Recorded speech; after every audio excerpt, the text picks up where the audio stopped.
as someone who maybe has never seen your work or read your work, what do you think they should expect? I think they should expect that maybe they're going to need to give it a chance. Like, it won't be, there's no explosions or knife fights or anything like that. It's just personal stories. Hello, you're with VANDOCUMENT, Fort Talks, Sean Karemaker. We're eating cake in a fort and talking about comic books. How did you come about expressing yourself and your life and your memory? Originally, I was really looking for an outlet outside of work to express myself, so I started recording a lot of people in Vancouver, and then occasionally the stories included me because I got to know a lot of these people, so I kind of crept my way into the stories, and then eventually I started telling more stories about myself. It just became cathartic. It was almost like a sort of form of therapy.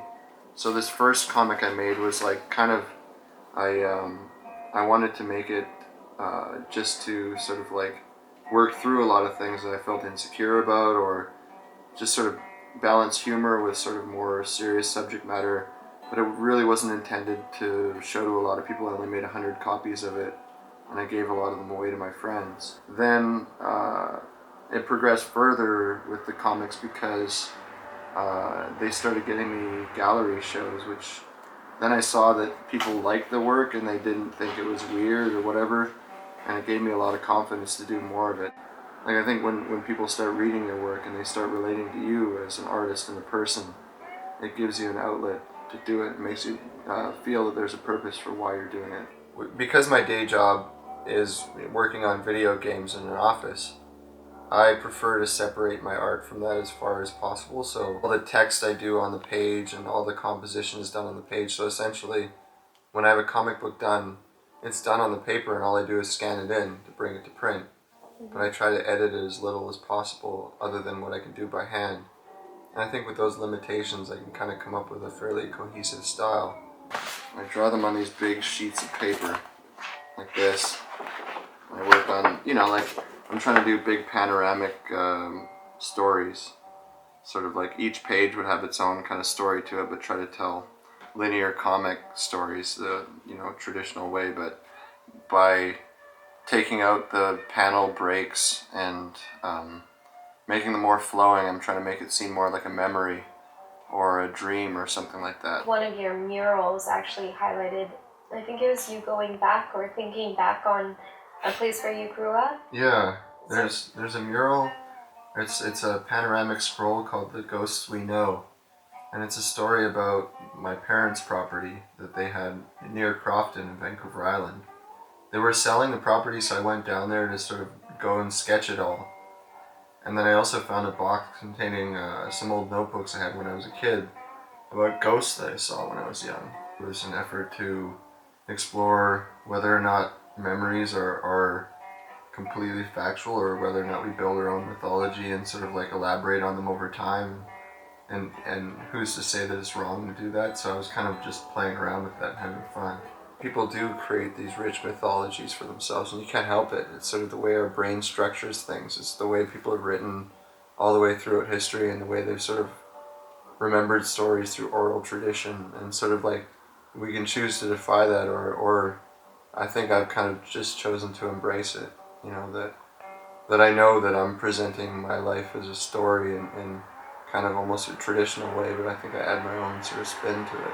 In some cases I might take little moments that happen in another time and place them into a story for more kind of like an interesting effect. Like, for example, like I'm doing a story right now about being a teenager, and it has elements from several years placed within a few weeks. And, I could write it just as it happened, but that probably wouldn't be too exciting for people. So it's all true, and it all could have happened linearly or within a short span of time, but for the sake of the reader and also for myself, I'll choose to restructure it in a way that'll be more interesting for people. Because your work is so personal, do you think there are places that you will go and places that you won't go in your pieces? Yeah, there's definitely some things at this point that I have a hard time expressing. Everybody sort of has things they feel more self-conscious about. But what I've found so far by doing the comics and putting that kind of stuff out in public is that some people might be kind of surprised that you're willing to put those sort of things out there, but there's always more of a level of acceptance, and it just builds up more confidence in me to do it. So I imagine that my comics will just get more and more self-revealing until I can be, as honest as possible. If you were a color, a light bulb color, what light bulb color would you be? Oh, we have some light bulb colors right here. I think that I'd be violet. Okay. I don't know, it has like a cool kind of glow.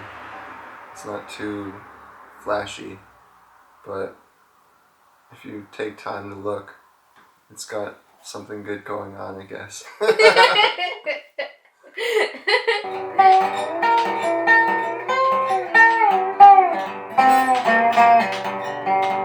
we'll say goodbye to Sean Karemaker.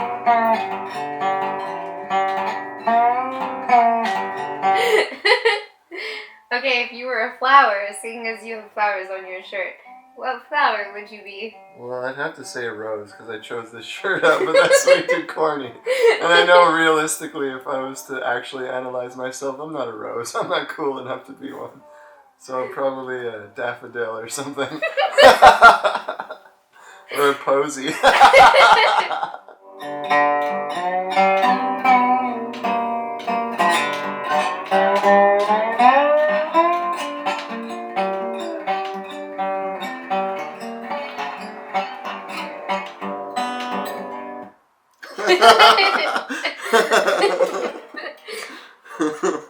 Excellent.